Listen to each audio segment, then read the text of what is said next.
The late afternoon sun cast long, probing shadows across the meticulously kept lawns of Willow Creek Estates. It was a neighborhood where conformity wasn't just encouraged. It felt like a silently enforced mandate. From her pristine living room, behind perfectly pleated curtains, Eleanor Vance surveyed her domain. Her eyes, sharp and perpetually judging, missed nothing: a misplaced recycling bin, a patch of grass daring to grow unevenly. She was a proud board member of the local residents' association, a self-appointed guardian of suburban perfection. Her self-worth seemed directly tethered to the number of minor infractions she could identify and report. Neighbors, weary of her constant meddling and officious pronouncements, used a nickname whispered behind cupped hands: Karen. Today, however, Eleanor's focus snagged not on a landscaping violation, but on a figure moving along the sidewalk across the street. A black teenager, perhaps 16 or 17, walked with the easy gait of youth, headphones nestled over his ears. He guided two rambunctious golden retriever puppies on leashes. The fluffy pups tumbled over each other, tails wagging furiously, inevitably tangling their leads around the boy's legs. He stopped, patiently untangling them, a gentle smile touching his lips. Eleanor's eyes narrowed into slits. She didn't recognize him. He wasn't one of the familiar dog walkers, nor did he resemble any family on this specific block. He looked out of place, disruptive to the neighborhood's established visual rhythm. Those golden retrievers belonged to the Gables, a retired couple residing 3 doors down. Why wasn't Mrs. Gable walking them? Why this particular kid? Suspicion, cold and immediate, coiled like a snake in Eleanor's stomach. The Gables were out of town this weekend, she remembered distinctly. They'd mentioned it at the last association meeting. So, who was this boy, and why did he possess their expensive purebred dogs? He simply didn't belong here. The thought hammered insistently in her mind. What was his actual purpose? Scoping out the area? Identifying easy targets? Casing houses? Eleanor's mind, predisposed to negative assumptions and fueled by an undercurrent of prejudice she would vehemently deny possessing, leaped to the worst possible conclusion. He had to be up to no good. The valuable puppies were probably just a clever front, a tool to lower residents' guards. He was likely scouting the neighborhood, noting which homes were occupied and which stood empty. She watched intently as he paused again, letting the puppies sniff with great concentration at a damp patch near the Hendersons' precisely sculpted hedges. He glanced up, briefly, at the Henderson house, then cast a quick look down the street.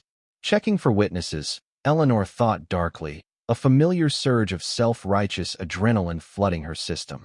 Her heart began to beat faster. She felt the pull of duty, her self-perceived obligation to protect Willow Creek from perceived threats. She reached for her phone, her fingers trembling slightly, not with fear, but with indignant purpose. Across the street, Marcus Jones smiled down as Sunny and Honey, the irrepressible puppies, finally declared the patch of grass thoroughly investigated. He tugged gently on their leashes. "Come on, you two goofballs," he murmured, adjusting one of his earbuds that had slipped. He genuinely loved this afternoon gig, looking after the Gables' dogs while they visited their grandchildren. They paid him well, and the puppies themselves were pure, unadulterated joy, bundles of clumsy energy and unconditional affection. This quiet suburban street felt peaceful, a world away from the sometimes chaotic energy of his own neighborhood, closer to the city's heart. He enjoyed the simple pleasure of the walk, the crisp air, the mindless, steady rhythm of putting one foot in front of the other. He'd glanced up at the Hendersons' house purely by chance. The setting sun had caught the glass of an upstairs window, a momentary flash of light. It registered and was forgotten in the same instant. Further down the block, he spotted Mrs. Davison tending her spectacular, prize-winning roses in her front garden. He offered her a friendly, easy wave. She looked up from her pruning, her face breaking into a warm, familiar smile, and waved back enthusiastically. Marcus continued his stroll, the puppy's playful tugs demanding his attention, completely unaware of the storm of suspicion brewing behind the immaculate windows of Eleanor Vance's house just across the way. He felt a familiar, gentle pang of longing for his own dog, Buster, a scruffy but beloved terrier mix undoubtedly waiting impatiently by the door at home. Almost done, he thought, glancing at his watch. Just around this block one more time, Make sure they do their business, then back to the Gables' nice cool house. He made a mental note to call his dad later, maybe see if he wanted to grab pizza over the weekend. Life felt simple and good in this moment. Eleanor, meanwhile, watched his interaction with Mrs. Davison, her suspicion instantly twisting the neighborly exchange into something sinister. He looked directly at the Hendersons' window. I saw him. And Mrs. Davison waving back proves nothing. She's always been too naive, too trusting for her own good. Her mind, already committed to its narrative, warped every innocent action into confirmation. He's trying to blend in, appear harmless. Smiling, waving, that just makes him even more dangerous. Calculating. Her resolve hardened. She had to make the call. 911, what is your emergency? The dispatcher's voice was practiced calm, professional neutrality. Eleanor took a steadying breath, carefully pitching her voice to convey deep concern, justifiable urgency, but also the authority of a responsible resident. Yes, this is Eleanor Vance speaking. I reside at 114 Willow Lane, here in the Willow Creek Estates community. She paused deliberately, letting the upscale address register. I need to report some deeply concerning activity I'm witnessing. There is an individual, she continued, her voice tightening with carefully manufactured alarm. A young man, African American, who is currently roaming through our neighborhood. He most certainly does not live here. He's making a pretense of walking dogs, 2 golden retriever puppies, quite valuable, but I happen to possess direct knowledge that the owners are away for the entire weekend. I am quite seriously concerned he is surveying homes with intent to commit burglary. Eleanor allowed her assumptions to solidify into stated facts, painting Marcus's casual pauses and glances as deliberate, methodical surveillance. He keeps stopping repeatedly, looking quite intently at various properties, lingering for unusually long periods.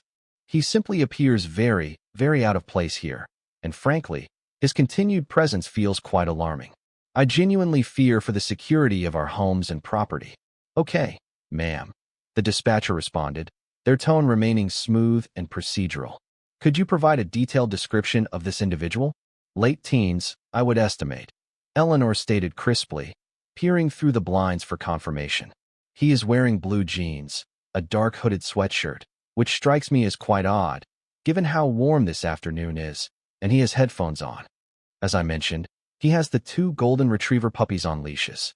He is currently proceeding along Willow Lane, heading in the direction of Maple Avenue. She consciously omitted the friendly wave exchanged just moments before with Mrs. Davison and the clearly gentle, patient way he handled the energetic puppies. Those details clashed jarringly with the threatening narrative she was constructing. Understood, Mrs. Vance. We will dispatch police officers immediately to investigate the situation thoroughly. Are you able to remain on the line if it is safe for you to continue observing? Yes, I am watching him directly from my living room window, Eleanor confirmed, feeling a distinct thrill of civic importance, of taking decisive action. He's just loitering now, near the corner of Willow and Maple. She leaned closer to the window, watching as Marcus paused again, allowing the thirsty puppies a quick drink from a small puddle left by the Hendersons' earlier sprinkler cycle. Loitering. The word felt suitably official, appropriately incriminating. Within what felt like mere moments, the quiet hum of approaching vehicles disturbed the peaceful afternoon air. 2 marked police cruisers materialized at the end of the block, slowing their speed significantly as they neared the intersection of Willow and Maple. They moved without sirens, gliding almost silently along the curb, their approach deliberate and stealthy. Marcus, alerted by a sudden, unexpected flash of sunlight reflecting off a patrol car's windshield, looked up from the puppies.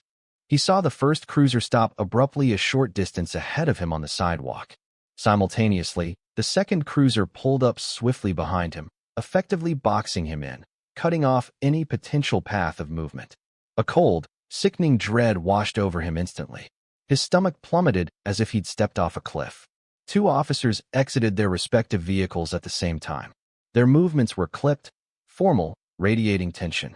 Their expressions were unreadable masks, serious and focused.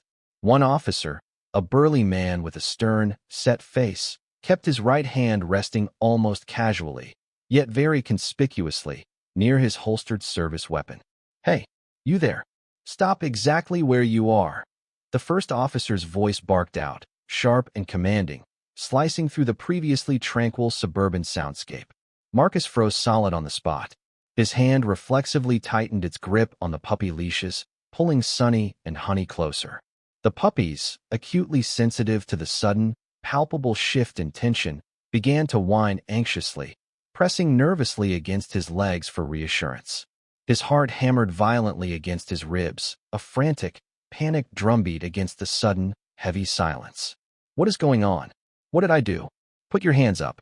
Keep them where we can clearly see them. Do it slowly now, the second officer commanded, his voice equally sharp, leaving no room for misunderstanding. Confusion warred intensely with a rapidly escalating, nauseating fear. Marcus slowly, hesitantly, raised his trembling hands. His headphones slipped unnoticed from his ears, dangling loosely around his neck by their cord. Is something wrong, officers? He managed to stammer out, his voice barely a whisper, tight and constricted with anxiety. What are you doing in this neighborhood? The first, burly officer demanded, taking a cautious step closer. His partner mirrored his movement, effectively flanking Marcus. Their eyes swept over him, taking in his clothes, his face, his very presence, assessing him as a potential threat. I'm just walking these dogs, Marcus replied, trying to keep his voice steady despite the tremor he felt running through him. He nodded his head towards the whimpering, cowering puppies. They belonged to Mr. and Mrs. Gable, at number 128, Willow Lane. He rushed to explain, desperate to clear up what felt like a terrifying misunderstanding. She and her husband are away for the weekend. They hired me to walk Sunny and Honey. They asked me to. We received a 911 call. The stern-faced officer stated flatly, his tone thick with accusation, offering no hint of belief. Report came in about a suspicious person matching your exact description, possibly casing houses in the area. Casing houses? No, that's not true. I wasn't. A wave of indignant terror, sharp and hot, washed over Marcus. I'm just doing my job. Mrs. Gable hired me. You can call her right now, please. She'll tell you. He instinctively started to lower a hand, moving to reach for the cell phone in his jeans pocket, wanting tangible proof, needing to make them understand. Don't move. Keep your hands right where I can see them. The first officer snapped again, his voice lethally sharp this time, making Marcus flinch violently and immediately raise his hands higher again. Tears welled uncontrollably in Marcus's eyes, hot and stinging, blurring the stern, accusing faces of the officers before him, the impossibly perfect green lawn stretching out on either side, the mocking, indifferent blue sky overhead. Why? Why is this happening to me? The question screamed silently in his head. I was just walking puppies. That's all. Out of the blurred periphery of his vision, he detected movement. A curtain twitched, almost imperceptibly, in the front window of the house directly across the street, Eleanor Vance's house. He could just make out her distinct silhouette, a dark shape standing back from the glass, clearly observing the entire scene unfold. A cold, heavy certainty settled deep in his gut. She called them. It was her. What's your name, son? The second officer asked. His tone seemed marginally less harsh now, perhaps detecting the boy's genuine fear and confusion. Marcus, he replied, forcing the name past the painful lump that had formed in his throat. My name is Marcus Jones. The name seemed to hang suspended in the suddenly still, heavy air for a long moment. The broad-shouldered officer exchanged a quick, uncertain, almost imperceptible glance with his partner. A flicker of something, recognition, then dawning comprehension, maybe even alarm, crossed the second officer's face. Jones? He repeated, his voice losing more of its hard edge, replaced now by a note of distinct caution. Are you, by any chance, related to Chief David Jones? Marcus swallowed hard, the dryness in his mouth making it difficult. He nodded mutely, unable to form words for a second. Yes, he's my dad. The change in the atmosphere surrounding them was instantaneous, almost electric. It was palpable. The overt tension didn't simply vanish, but it shifted, transforming, curdling into a thick, profoundly awkward discomfort. Both officers visibly, almost comically, relaxed their stances. The stern-faced officer slowly, deliberately, let his hand fall completely away from the sidearm holstered at his hip. "Chief Jones, the chief of police. He's your father?" The first officer asked again, his voice stripped of its earlier edge, now filled with a mixture of disbelief and rapidly dawning professional horror. "Yes, sir," Marcus confirmed, the word barely audible. Relief began to flood through him, so potent and overwhelming it left him feeling weak-kneed and shaky, but it was inextricably mingled with a profound, stinging sense of humiliation. Being the chief's son shouldn't be the reason he wasn't treated like a criminal. The second officer quickly reached for the radio clipped securely to his shoulder harness. "Dispatch, be advised," he said, his voice carefully modulated, professionally neutral now. "Subject has been positively identified as Marcus Jones." He paused, cleared his throat slightly, choosing his next words with care. "He is, confirmed. He is the son of Chief Jones. Situation is under control here. Code 4. All secure." He clicked off the radio transmission and shot a brief, intensely annoyed, sideways glance towards Eleanor Vance's window before turning back to Marcus. His expression was now a complex mixture of professional apology and lingering procedural distance. For context, the original call originated from a resident at 114 Willow Lane, he stated, offering it almost as an explanation, or perhaps an implicit distancing from the caller's judgment. Just at that moment, another vehicle approached, pulling smoothly and quietly to the curb directly behind the parked patrol cars. It wasn't a marked unit. It was an unmarked black sedan. The driver's side door opened quickly, and a tall, commanding figure emerged. Chief David Jones, still wearing his official police chief's uniform, his face set like granite, had clearly driven straight from headquarters upon hearing the radio traffic involving his son's name and location.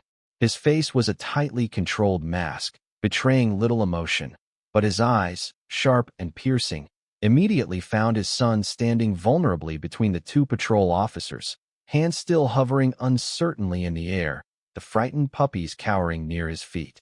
A dangerous storm gathered in the chief's gaze, visible despite his rigid control. "Marcus, are you all right?" Chief Jones's voice was low, dangerously quiet, but carried an immense, unmistakable weight of authority as he strode quickly, purposefully towards them. The two patrol officers immediately stiffened further, snapping to a posture of deference and attention. "Dad," Marcus choked out, the single word thick with emotion. The relief was complete now, washing over him in a dizzying, almost nauseating wave, leaving his legs feeling unsteady beneath him. Chief Jones placed a brief, reassuring hand on Marcus's upper arm before turning his full, steely gaze directly onto the two officers. "What in the hell is going on here, officers?" he demanded, his voice remaining quiet but laced with a barely contained, vibrating fury that was far more intimidating than shouting would have been. The officers, visibly uncomfortable and sweating slightly despite the pleasant temperature, launched into a rapid-fire, somewhat disjointed explanation. They quickly detailed the initial 911 call, relayed the specific nature of the suspicious person report they had received from dispatch, and repeatedly stressed that they were simply adhering to standard operating procedure based solely on the information provided by the caller.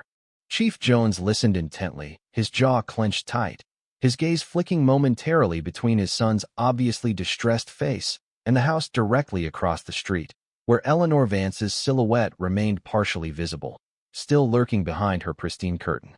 "And you confirmed this call originated from 114 Willow Lane?" Chief Jones asked, his voice dropping to an icy calm that was somehow more menacing than his earlier quiet fury. "Yes, Chief," the second officer affirmed quickly, nodding. The resident identified herself to dispatch as Eleanor Vance. Chief Jones gave a single, sharp, curt nod. He turned back to Marcus, his expression softening fractionally as he put a firm, comforting hand on his son's shoulder. "It's all right now, son. Everything's okay. Let's get Sonny and Honey back inside the Gables house where they belong." He then addressed the officers again, his professional mask firmly back in place, though the dangerous undercurrent of paternal anger remained palpable just beneath the surface. "I expect a full, thoroughly detailed incident report on my desk before the end of your shift. That includes reports from both of you." He paused for emphasis, his eyes locking onto each officer in turn. and ensure all related body camera footage is downloaded, flagged, and included with those reports. Understood. Yes, Chief.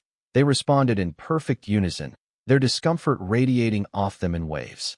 As Marcus, his father, and the two chastened officers began walking the now slightly calmer puppies towards the Gables' front door to get them safely secured inside, Eleanor Vance made a critical miscalculation.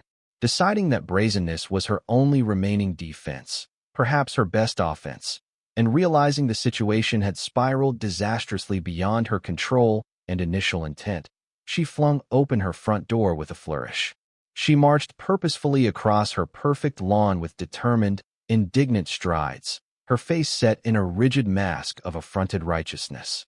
"Chief Jones," she called out loudly, her voice sharp and carrying easily across the suddenly preternaturally quiet street. "I must say, I'm relieved you've arrived." She reached the public sidewalk directly opposite them as they paused near the Gables walkway. "This young man," she declared, gesturing pointedly towards Marcus with a stiff, accusatory hand, was exhibiting extremely questionable and frankly alarming behavior. He was lingering excessively, watching houses far too intently. "I firmly believe I did my civic duty as a concerned resident by reporting it promptly." Chief Jones stopped in his tracks. He turned slowly, deliberately, rotating his entire body to face her fully. The two patrol officers flanking him went absolutely rigid, like statues. Marcus flinched visibly, his gaze dropping immediately to focus intently on the random pattern of cracks in the pavement beneath his feet. "Mrs. Vance," Chief Jones began, his voice deceptively level, almost conversational, yet charged with an underlying energy that seemed to make the very air around them crackle with tension. "My son, Marcus," he stated clearly, deliberately emphasizing the familial relationship for her benefit, was engaged in walking Mr. and Mrs. Gables' dogs. "This is a job, Mrs. Vance, for which he was specifically hired and personally entrusted by the Gables themselves." He exchanged a friendly wave with your neighbor, Mrs. Davison, just down the street moments before my officers arrived. He paused occasionally, as any responsible dog walker would, to allow the young puppies to rest and drink some water. He paused, holding her gaze steadily. "Could you please articulate for me, Mrs. Vance, exactly what specific actions you personally observed that you deemed so irreconcilably suspicious?" Eleanor drew herself up to her full, though not considerable, height, puffing out her chest slightly in a subconscious display of defiance. "Well, for starters, I didn't recognize him. That's highly unusual on this block. And in a neighborhood like Willow Creek, one simply cannot be too cautious these days. It's a matter of security." She pressed onward, trying to regain control of the narrative, searching for firmer ground. "He looked entirely out of place here. Completely. And he was wearing that dark hooded sweatshirt, on a warm day." "A hooded sweatshirt," Chief Jones repeated, his voice utterly flat now, devoid of any inflection, yet heavy with profound implication. "On a sunny afternoon, while walking two puppies." He continued to hold her gaze, his eyes unwavering, pinning her in place. "And he was out of place, Mrs. Vance, precisely because—" He let the question hang deliberately in the charged air between them, his pointed silence far more potent, more damning, than any spoken accusation could have been. Eleanor faltered visibly, the brittle foundations of her self-righteous certainty beginning to crack and crumble under the immense pressure of his unwavering, judgmental stare. "Because," she stammered, feeling the solid ground abruptly shift beneath her feet. "Well, simply because I didn't know who he was. It's my responsibility to notice strangers. And the Gables are away. How could I possibly have known he had their permission to be here, handling their valuable dogs?" "Did you ask him, Mrs. Vance?" Chief Jones pressed, his voice still deceptively calm, but cutting like a surgeon's scalpel. "Did you perhaps consider, even for a moment, stepping outside your own front door and engaging in a simple, direct conversation? Did you think to maybe inquire about his purpose before dialing 911? He gestured subtly, almost imperceptibly, towards the officers standing stiffly beside him. "Before reporting vague, suspicious activity that resulted directly in my teenage son being stopped, detained, and confronted by armed police officers. I didn't think it would be safe." Eleanor retreated hastily, falling back on the familiar, often misused shield of personal fear. He could have been dangerous. I felt potentially threatened. Dangerous, Chief Jones echoed, the single word now laced with undisguised, dripping contempt.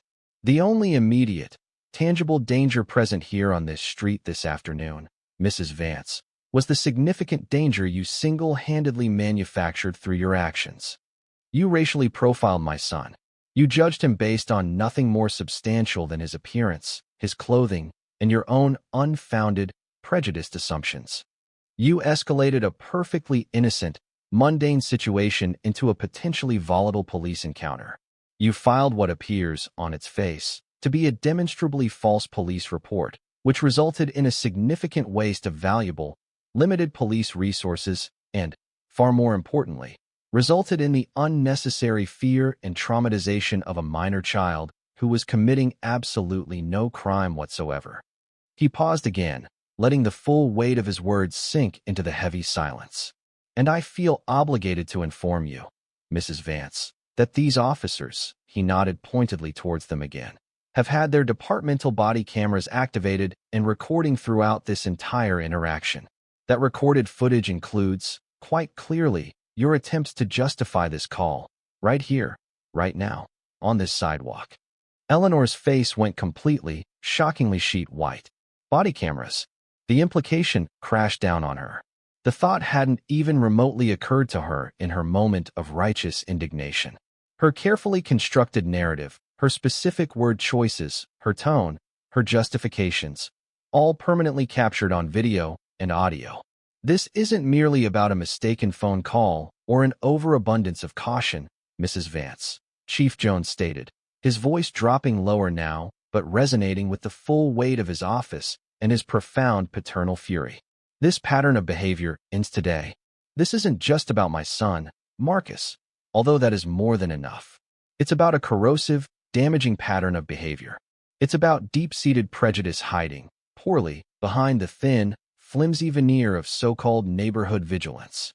You knowingly abused the 911 emergency response system. You recklessly endangered a child through your overt bias.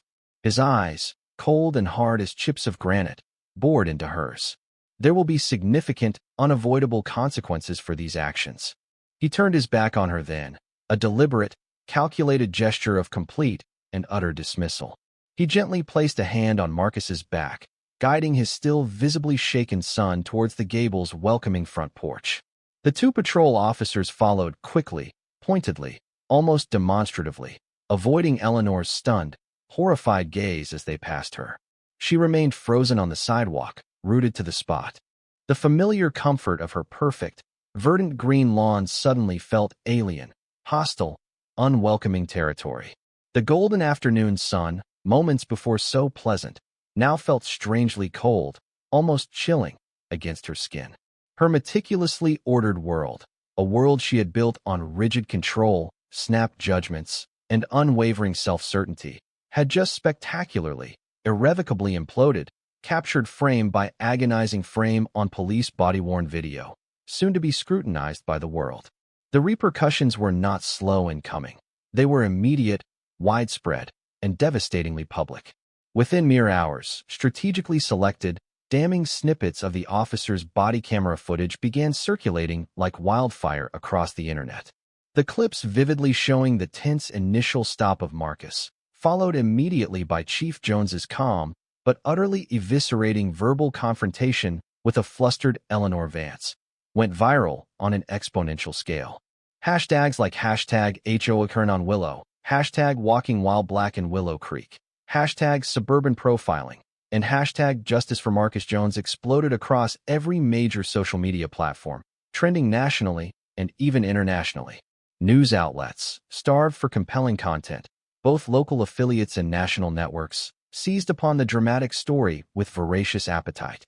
Eleanor's face, caught in an unflattering, deer-in-the-headlights frame grab from the bodycam footage, alongside the now infamous name, Willow Creek Estates, was plastered across television screens, news websites, and social media feeds nationwide.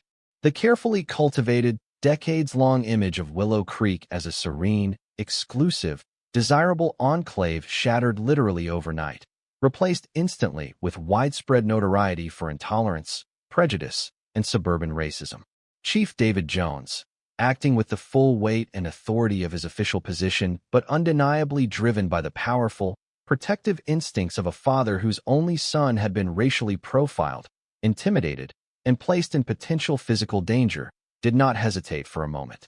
He immediately filed a formal, detailed criminal complaint against Eleanor Vance with the district attorney's office, alleging the filing of a false police report and deliberate misuse of the 911 emergency system, serious charges with potential legal ramifications. But his measured response didn't stop at criminal complaints. Understanding the deeper, systemic issues potentially at play within the seemingly idyllic community, he retained the services of a high-profile, nationally renowned civil rights law firm known for tackling complex discrimination cases. The legal team moved swiftly, filing a substantial, multi-million-dollar civil lawsuit in federal court. The suit named Eleanor Vance personally and the Willow Creek Estates Homeowners Association collectively as defendants. The lawsuit alleged a wide array of counts: blatant racial discrimination under federal and state statutes, intentional infliction of severe emotional distress upon a minor, negligent endangerment of a minor, defamation of character, and malicious misuse of the public emergency reporting system. Critically, the scope of the lawsuit aimed far beyond the single, specific incident involving Marcus Jones. It explicitly sought extensive discovery, demanding access to years of internal records, emails, meeting minutes, and complaint logs, to uncover any documented history or established pattern of discriminatory practices, selective or biased enforcement of neighborhood bylaws, or patterns of harassment tolerated, ignored, or implicitly enabled by the association board over time.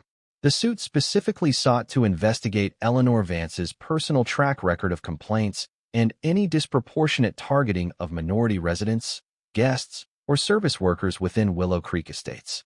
The Willow Creek Estates Homeowners Association Board, upon being served with the lawsuit, plunged into immediate, utter chaos. An emergency closed-door meeting was hastily convened that same evening. According to later leaks, it descended quickly into a maelstrom of panicked shouting, frantic finger-pointing, desperate blame-shifting, and thinly veiled terror among the board members. This is entirely on Eleanor. She acted completely on her own. One board member reportedly insisted loudly, attempting desperately to erect a legal firewall between the association itself and Eleanor's individual actions. This is her mess, her prejudice, not the board's responsibility. Our bylaws explicitly forbid discrimination. We have policies, another member added weakly, clutching at procedural straws. How can we be held liable for her personal bias? But let's be honest, Richard, countered a third member, their voice trembling slightly, wringing their hands in agitation. We all knew Eleanor could be overly aggressive. We knew about her concerns. We let her run roughshod over residents for years because, frankly, it was just easier than confronting her directly. Did our silence, our inaction, implicitly approve of this kind of behavior? Forget approval. What about the finances? Whispered the association treasurer, looking visibly pale and shaken. Our liability insurance deductible alone for something like this will be absolutely crippling. Never mind a potential multi-million-dollar judgment against the association, we'd be bankrupt overnight. We'll have to levy massive assessments. Their hastily drafted public apology, cobbled together and released the following day, was widely and immediately panned by the public and media commentators as utterly tone-deaf, woefully insufficient, and transparently self-serving. It was completely drowned out by the ongoing tidal wave of public outrage online and the relentless, continuous negative media coverage spotlighting Willow Creek's newfound infamy. A legal defense and support fund, established online for the Jones family by sympathetic community activists, saw an immediate, overwhelming influx of donations pouring in from concerned citizens across the entire country and even from abroad. Intermittent, but persistent, groups of peaceful protesters began appearing regularly at the main entrance gate of Willow Creek Estates. They held handmade signs demanding accountability, denouncing systemic racism, chanting slogans calling for the immediate dissolution of the current association board, and ensuring the story remained in the local news cycle. Eleanor Vance found herself profoundly, devastatingly, utterly alone. Neighbors who had once offered strained, perhaps, but consistently polite greetings now conspicuously crossed to the other side of the street or abruptly turned into their own driveways to avoid even the possibility of eye contact or interaction. Long-standing social invitations, book clubs, dinner parties, community events, vanished overnight as if they had never existed. Her telephone remained eerily silent, amplifying her isolation. The beleaguered association board, facing catastrophic legal exposure, unrelenting intense public pressure, dwindling community support, and rapidly escalating, potentially ruinous legal defense fees, formally, in writing, demanded Eleanor Vance's immediate resignation from her board position. Eleanor, caught in a vortex of tearful self-pity, simmering resentment, and defiant, misplaced anger, refused their demand outright. But her refusal was an empty gesture, devoid of any real power. Her carefully constructed reign of perceived influence and petty tyranny within the community had utterly evaporated in the harsh light of public scrutiny. She was now a complete pariah, ostracized and despised in the very neighborhood she had so fiercely, so misguidedly, claimed to protect. The legal battle that ensued, as predicted, was protracted, incredibly expensive for the defendants, and deeply unpleasant for almost everyone involved, except, perhaps, for the highly skilled attorneys representing the Jones family, who meticulously built their case. Depositions painted a damning, cumulative portrait of Eleanor Vance's long-term behavior. Her extensive history of petty complaints filed with the association over many years was laid bare for the court record. Numerous complaints targeting fellow residents for the most minor of infractions, with a statistically significant, disproportionate number clearly aimed at families of color, visiting relatives, service workers performing their duties, or indeed, anyone who didn't perfectly fit her rigid, narrow, and exclusionary definition of an acceptable Willow Creek resident. Subpoenaed internal emails and official board meeting minutes, obtained through the discovery process, reveal the disturbing, years-long pattern of negligence and complicity within the homeowners association leadership itself. The compiled evidence strongly suggested the board had frequently either deliberately ignored Eleanor's more aggressive or potentially biased complaints, or had tacitly enabled her behavior through consistent inaction, often appearing deeply reluctant to challenge her forceful personality or risk incurring her notorious, vindictive ire. Mrs. Gable provided deeply emotional, compelling testimony during her videotaped deposition. "Marcus is a wonderful, responsible, kind young man," she stated clearly, her voice thick with genuine emotion, tears welling in her eyes. "My husband and I trusted him completely, implicitly, with Sonny and Honey, who are like family to us. When I heard what happened, the shock, the guilt, the absolute horror, it was simply overwhelming. This never, ever should have happened to him." Her personal lawyer, present during the deposition, added for the record, "It's crucial to note that Mrs. Vance's reckless call, based on demonstrably false pretenses, put not only young Marcus at grave personal risk, but also potentially endangered the Gables' property and their beloved pets, had the situation unfortunately escalated differently based solely on her unfounded, biased report." Mrs. Davison, the neighbor who had waved at Marcus, also testified forcefully and credibly during her own deposition. "I waved right at him. He looked up, smiled that nice smile of his, and waved right back. He was just a polite kid walking those absolutely adorable, clumsy puppies," she stated firmly, her testimony directly contradicting Eleanor's concocted narrative of suspicious lurking and casing behavior. There was absolutely nothing remotely alarming or questionable about his behavior. Nothing whatsoever. He was just enjoying the afternoon. The body camera footage, naturally, became the undeniable, visceral centerpiece of the plaintiff's case. It was played repeatedly during depositions, pretrial hearings, and ultimately, for the jury at trial. It offered irrefutable, deeply uncomfortable proof of Eleanor's baseless, racially charged accusations, the patrol officer's initial heightened tension driven solely and directly by her biased report, and her flimsy, prejudiced, self-serving justifications offered defiantly to Chief Jones on the sidewalk. The HOA's lead defense attorney struggled visibly to mount a credible defense against the mountain of evidence. Our client, the Willow Creek Estates Association, along with its volunteer board members, relied initially on Mrs. Vance's citizen report in good faith, just as the responding police officers did initially. He argued, somewhat weakly, during motion hearings.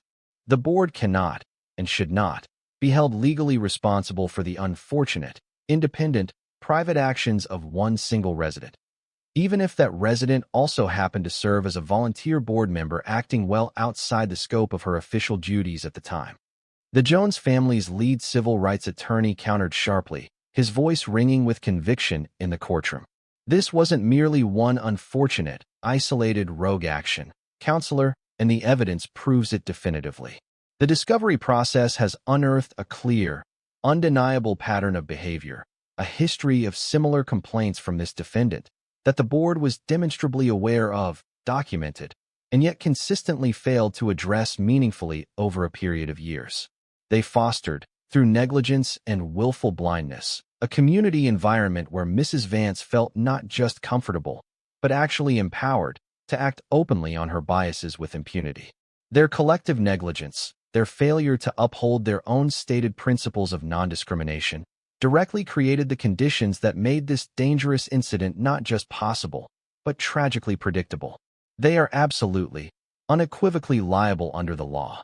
Marcus Jones, though undeniably scarred by the profound fear and public humiliation of the encounter, drew visible strength from the unwavering love and support of his family, and from the unexpected, overwhelming flood of positive, encouraging messages he received daily from supportive strangers across the globe who had heard his story.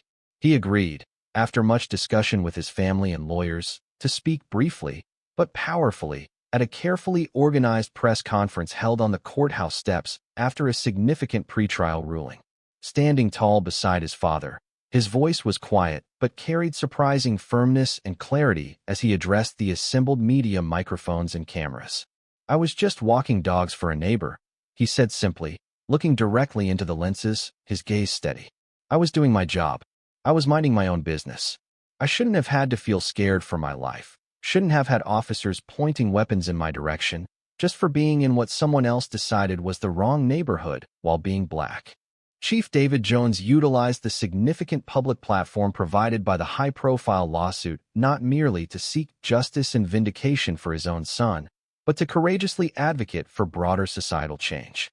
He spoke compellingly and eloquently about the insidious, often invisible nature of implicit bias, the real-world dangers of unchecked racial profiling by both civilians and law enforcement, and the critical, urgent need for meaningful accountability whenever authority, whether it be the perceived authority of a neighborhood busybody like Eleanor Vance, or the actual authority of sworn police officers, is misused based on prejudiced assumptions or intentionally biased reports. He publicly announced, during the same press conference, the immediate implementation of new, mandatory, comprehensive training protocols within his own police department.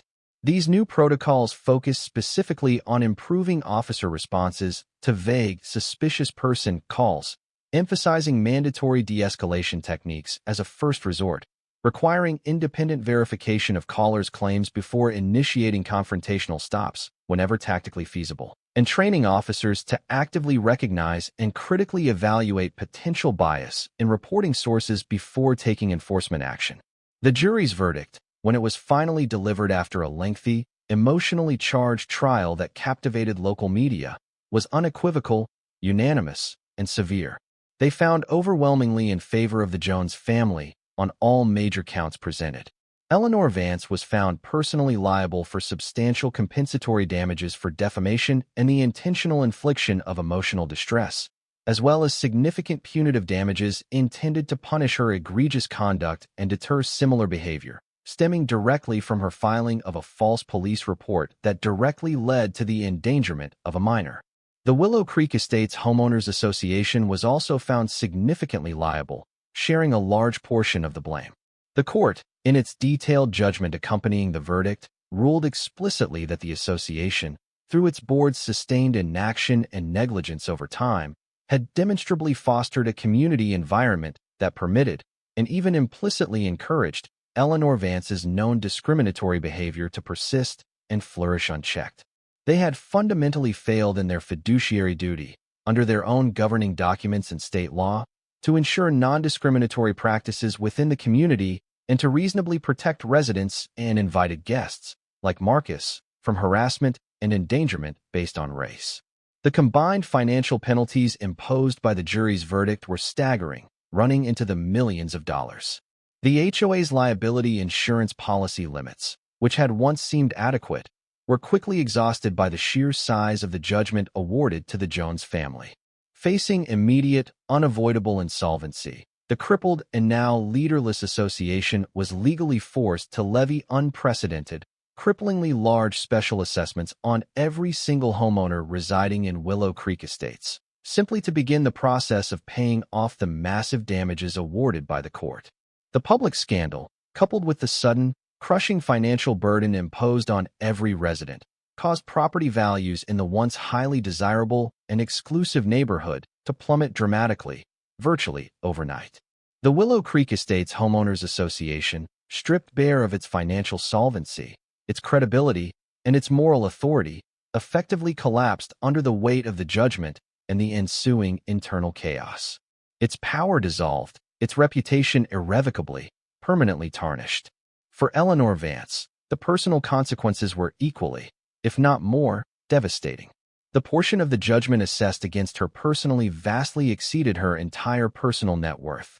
She was forced, inevitably, to declare personal bankruptcy, losing nearly everything she owned.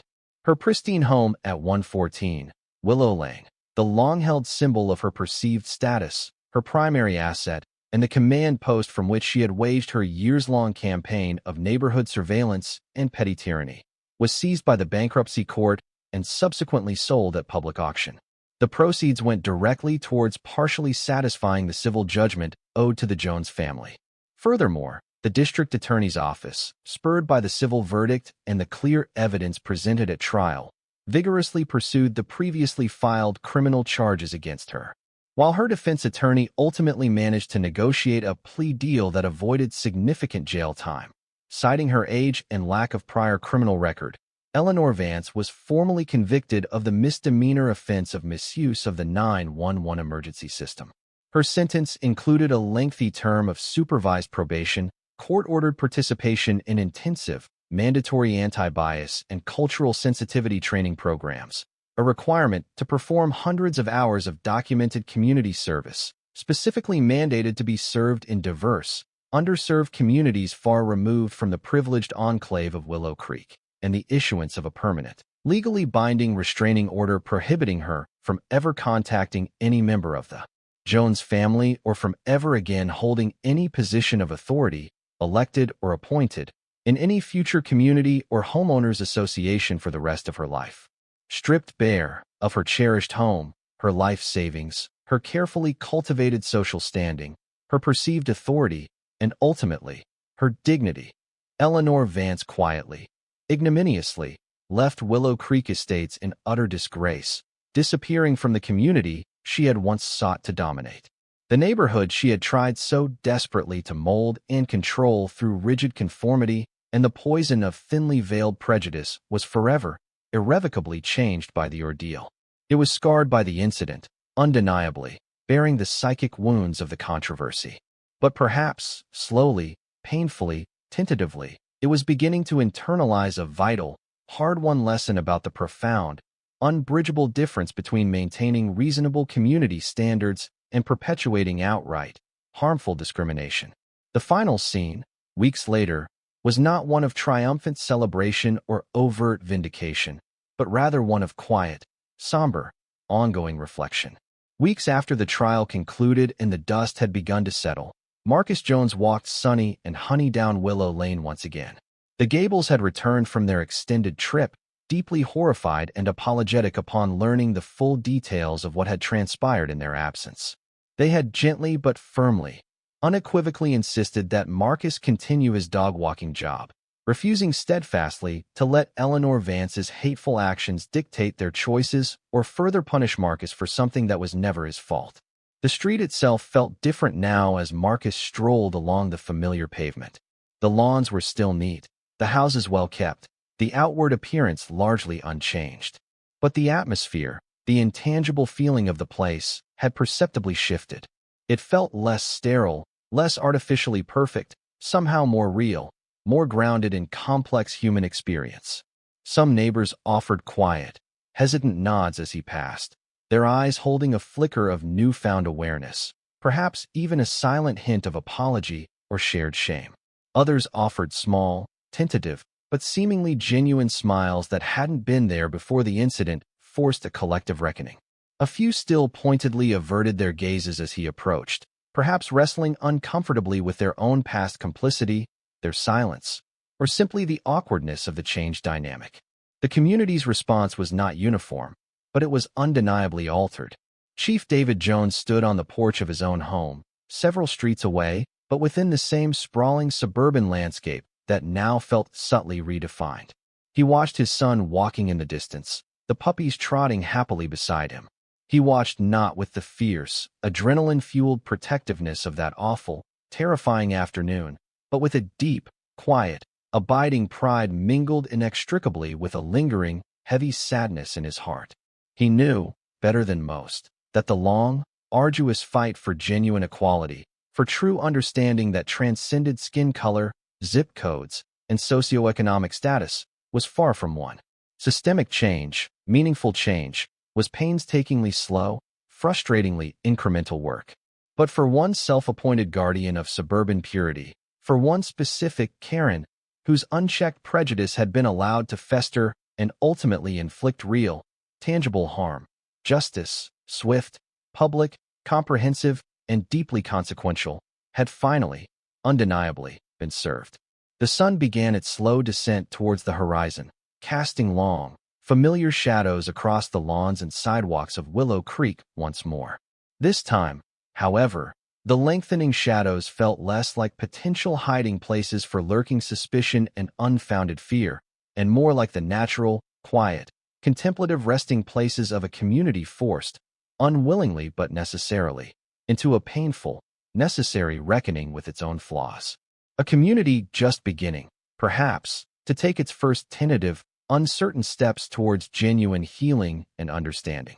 And Eleanor, somewhere far away, stripped of her former identity, perhaps finally looked into a mirror and saw, not the righteous protector she had imagined herself to be, but the stark, unavoidable reflection of the architect of her own ruin, forever haunted by the undeniable image of her own destructive prejudice staring back.